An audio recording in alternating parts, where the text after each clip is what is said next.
Gathered by the riverbank, my two friends and I embarked on an evening fishing trip. As the sun began its descent, we positioned ourselves near the boat ramp, armed with rods, snacks, and the promise of a relaxing night under the stars.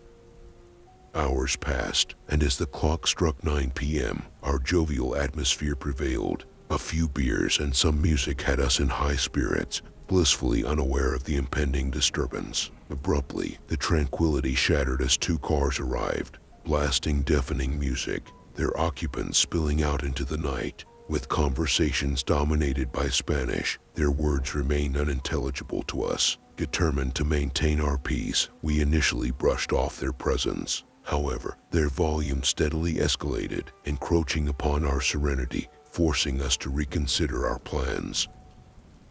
Reluctantly, we conceded defeat, deciding to pack our belongings and retreat to the safety of our car. The rowdy commotion persisted, evolving into what seemed like a heated altercation, shattering glass, desperate screams, and unsettling thuds. We dared not move, paralyzed by fear, as we bore witness to an unidentified individual being subjected to repeated blows, culminating in a chilling splash as they were unceremoniously thrown into the nearby river. The only discernible English words we heard were, "Nah, leave him, leave him." Confounded and overwhelmed by the macabre scene unfolding before us, we knew instinctively that we had to distance ourselves from the unfolding chaos. Stealthily navigating the steep incline, we made our way back to the car. However, as we emerged from the darkness, our sole vehicle in sight, the two cars from earlier vanished into the night. Well, almost vanished. Only one car remained, ominously perched atop the levee, inching forward with sinister intent. The realization struck us that we were the sole occupants of the desolate parking lot, engulfed in the abyss of the night. With trepidation coursing through our veins, we hastily ignited the engine, compelled to flee and find solace in a less foreboding location to regain our composure. Ascending the levee, our path guided us on a sharp left turn. In a chilling twist of fate, our hearts plummeted as we encountered an unexpected roadblock. 4 cars, arranged with deliberate precision, spanned the road ahead, obstructing our escape. Orchards enclosed us on both sides, leaving no alternative routes. In a desperate bid for freedom, our friend courageously accelerated toward the tightly knit blockade, willing to risk vehicular damage to break free from their malevolent clutches. Miraculously, one of the cars subtly shifted, creating a narrow passage. We seized the opportunity, speeding through the narrow gap, leaving behind a cacophony of honking horns in our wake. We may never know the true intentions of those 4 enigmatic cars, whether they sought to rob or inflict harm upon us. It remains etched in our minds, forever tinged with a sense of unease. To those shadowy figures, we implore, let us not cross paths again. In the aftermath, I filed a police report, fearing the possibility of a body discarded in the river, an all too common occurrence in our area. Though the silence lingers, the memory of that harrowing night will forever haunt me as one of my most terrifying experiences.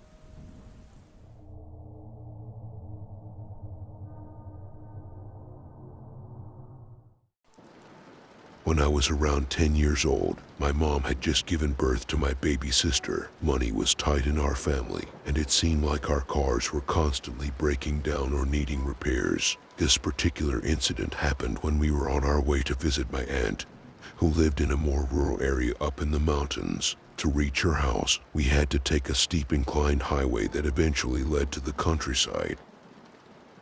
As we were making our way up the incline, my mom's car started acting up. The engine began to sputter, and we could feel that something was seriously wrong. My mom did her best to maneuver the car towards the nearest exit, hoping to get as far as possible before it completely gave out. Unfortunately, we didn't make it, and the car broke down on the side of the highway. This was before cell phones became ubiquitous, so our only option was to walk to the nearest payphone to call for help. We were probably about half a mile away from the exit, and conveniently, there was a gas station right off the exit. My mom instructed me to stay as close to the guardrail as possible, and we began our walk. It was only a matter of minutes before a man pulled up next to us in his car, offering us a ride. My mom instinctively shielded my baby sister, pushing me aside, and politely declined his offer. I remember her doing that hip bump thing to keep me from falling over the rail, which startled me at first. But then I noticed something alarming. On the front seat of the man's car, partially covered by a handkerchief, was a gun. It was unmistakably a small handgun. The man hastily tried to conceal it completely, but both my mom and I had already caught a glimpse. He continued to drive slowly beside us, persistently trying to convince my mom to get into his car. But she calmly and firmly repeated her refusal, maintaining her composure and friendliness throughout the encounter. It sent shivers down my spine.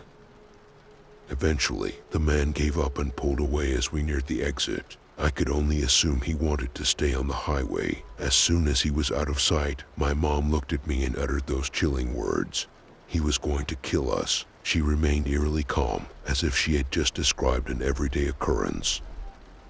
That incident left an indelible mark on both of us. It served as a stark reminder that danger can lurk in unexpected places, and that sometimes trusting one's instincts is the key to survival. From that day forward, my mom's vigilance and protective nature became even more pronounced.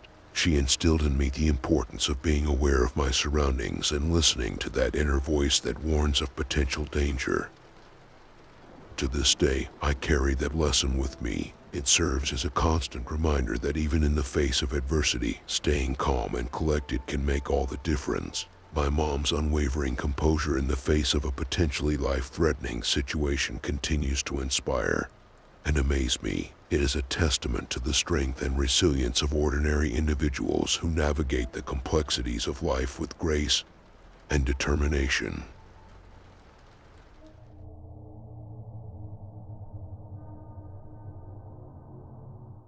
I am a 30-year-old woman living in an Asian country. My encounter with a stalker, a 28-year-old man, began during a 3-month skill course where we were classmates. Our interactions were limited to the classroom, and we would occasionally exchange greetings if we happened to run into each other outside of class. We never socialized or spent time together.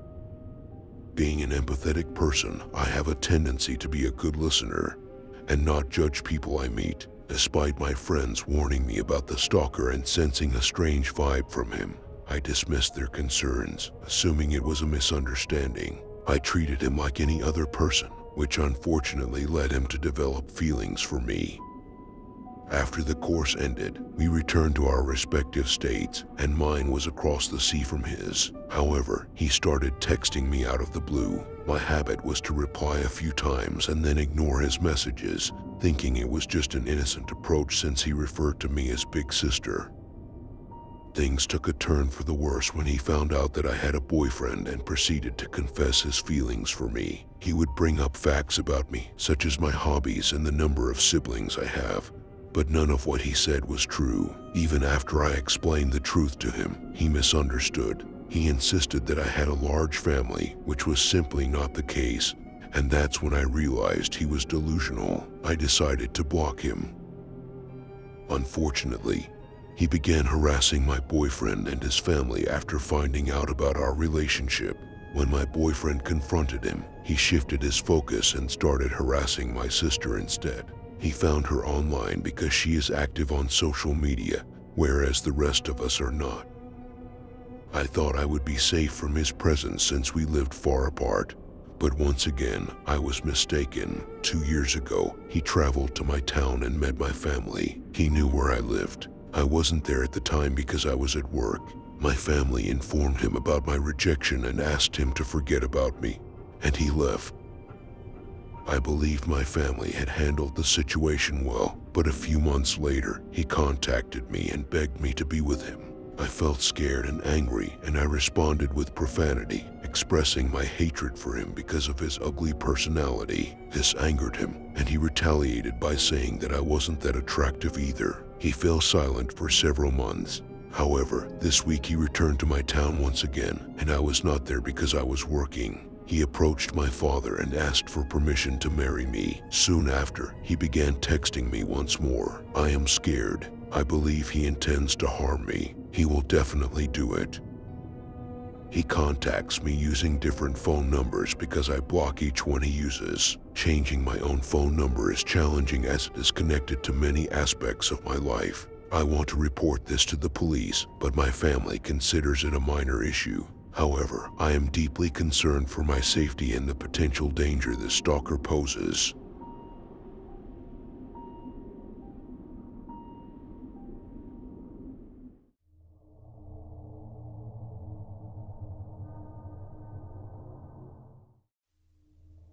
This incident took place when I was around 13 or 14 years old. I grew up in a town that had numerous walking and biking trails, as well as a forested area just a short walk away from my house. Spending a lot of time outdoors, I often visited my best friend Anthony, who lived in the neighborhood across from mine. One day, Anthony decided to join me as we embarked on one of our aimless biking adventures around town.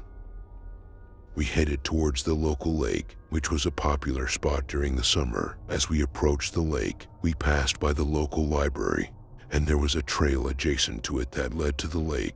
We decided to hang out near the trail entrance, specifically next to a tunnel that ran under the street, offering shade and good acoustics for listening to music together on our iPods. This tunnel was quite long, approximately 20 feet. And the only easy way to get back up to the street was through the paved path on one side. The trail itself was covered in gravel, flanked by trees on both sides, making it difficult to venture off with our bikes unless we used the designated entrances and exits. We settled on the opposite side of the tunnel from the trail entrance to avoid disturbing any families getting on the trail with our music.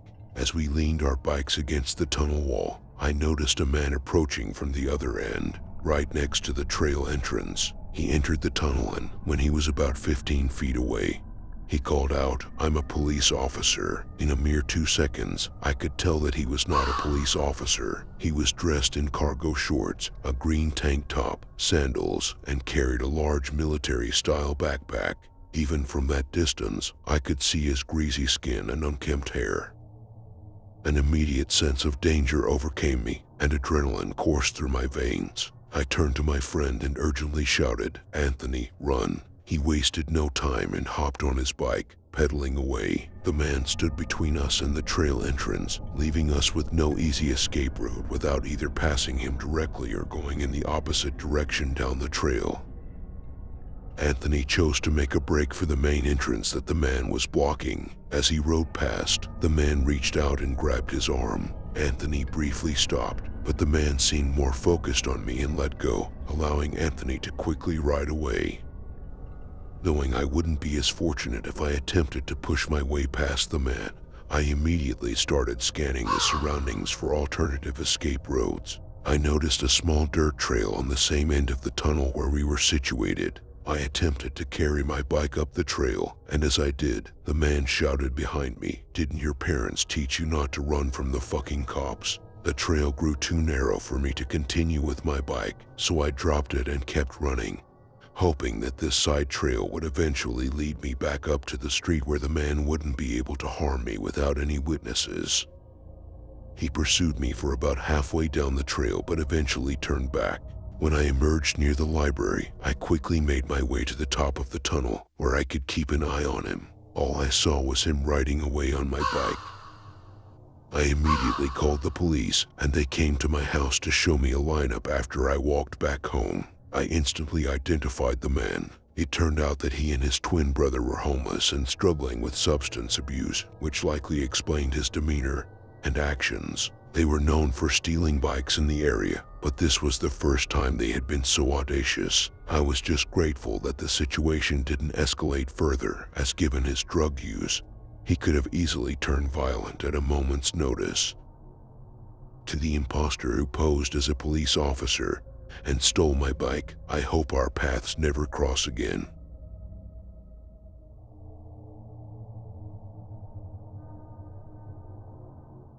I have a story to share from my childhood when I was around 8 or 9 years old. My parents and I lived in a beautiful old house that had once been a hotel in the 19th century. The house had additional apartments, and one of them was occupied by a middle-aged man whom we'll call F. Our house was situated on a small, elongated road that ran between fields and a small forest, descending all the way to the beach. There were only about 15 houses in the vicinity, and I was the only child my age, so I would occasionally interact with the adults in the area. There were a few incidents involving F, the tenant in one of the apartments. The first incident occurred while my friend and I were roller skating and we ran into F, who was out on his bicycle. We asked him if he could tow us since we were tired, and surprisingly, he agreed to let us hold on to his bike. Initially, we thought he was being really nice, as not all adults would have entertained the idea. However, the ride didn't go as we had anticipated. Once we held onto the bike, he began to pick up speed rapidly. I mean, really fast. It was summertime, and we were only wearing shorts or skirts. Back then, we didn't have much protective gear, so we definitely didn't want to fall. At first, we politely asked him to slow down, but he completely ignored us. As we approached a steep hill, known for its rapid descent, we would usually zigzag our way down to ensure our safety. At this point, we were screaming at F to stop, but he did the opposite. He stood up on his bike, increasing his speed even more, and then he told us to let go of the bicycle if we didn't like it. But there was no way we could have done that without falling, and he was well aware of it. Even if he didn't understand the gravity of the situation, he could clearly hear the fear in our voices. But he didn't stop until we were well past that hill. When we confronted him afterward, he simply claimed that he had done what we wanted him to do and that it was our own fault. The second incident, however, was the truly creepy encounter I had with F at the time. I found it a bit strange, but my mother, being an adult, got really angry about it. Now, as an adult myself, I understand why. I had run into F in the driveway, and he invited me into his apartment for a cup of tea. I remember sitting on his couch and not enjoying the tea because it had no sugar. When I asked for some, he refused to give it to me. Maybe he claimed he didn't have any, but regardless, I didn't like the tea, and he somehow forced me to drink it anyway. He argued that since I had wanted it, he had gone through the trouble of making it, and I should drink it. He became somewhat angry, so I did as he instructed because he was an adult and I was just a child. Later that evening, I told my mom about the incident. She immediately picked up the phone, called F, and proceeded to yell at him for endangering us girls while we were roller skating. She became even more furious when she explicitly instructed him to never invite me to his apartment again. Above all, to never force her little girl to do anything whatsoever. This could have marked the end of the story, but approximately 10 years later, I encountered another man who informed me that F had described me as the kind of girl who could be cornered and pressured a bit, and then I would